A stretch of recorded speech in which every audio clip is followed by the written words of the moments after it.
of our new strategy is a shift from a time-based approach to one based on conditions. I've said it many times how counterproductive it is for the United States to announce in advance to begin or end military options.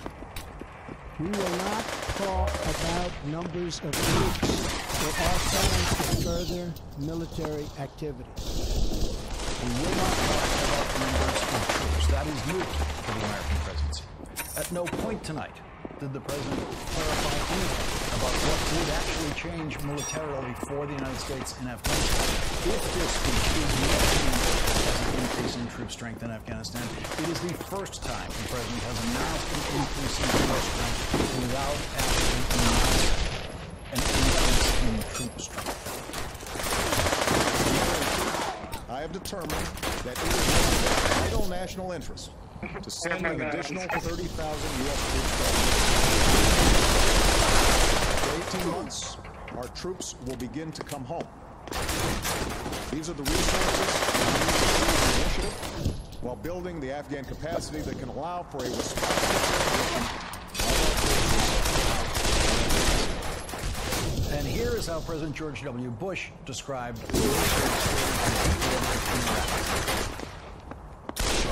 more than 20,000 additional American troops. The vast majority of them, 5 brigades, will be deployed to Baghdad. Here is President Lyndon Johnson announcing increased deployments to Vietnam. I have today ordered to Vietnam the Air Mobile Division and certain other forces which will raise our fighting strength from 75,000 to 125,000 men almost immediately.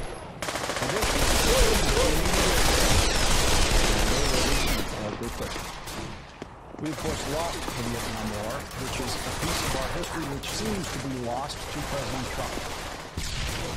In every generation, we have faced our leaders, and we have always prevailed.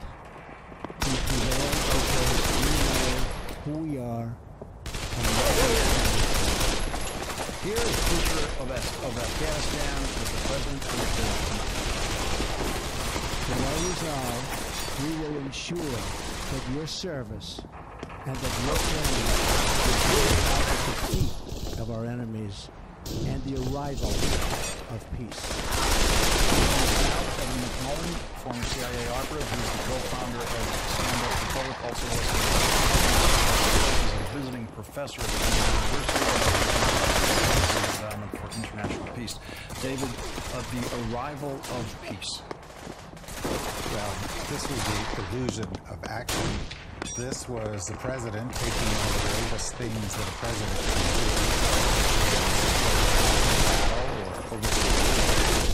do, and essentially use it as a cloak for changing the political discussion in the United States.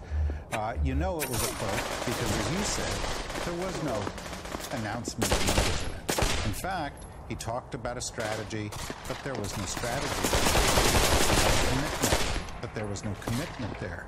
He talked about a change, but there was no change that he was talking about. And he talked about principles of realism.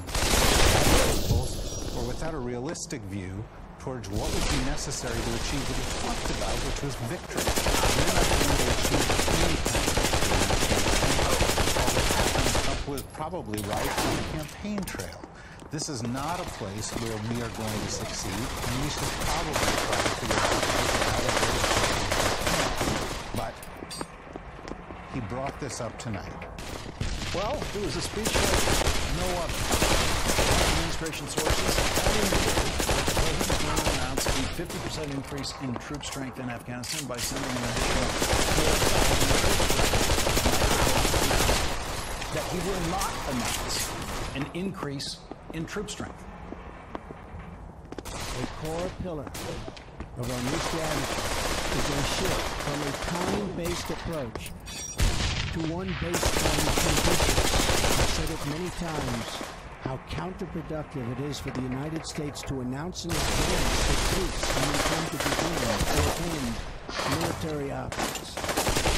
We will not talk about numbers of troops or our plans for further military activities. We will not talk about numbers of troops. That is new for the American presidency. At no point tonight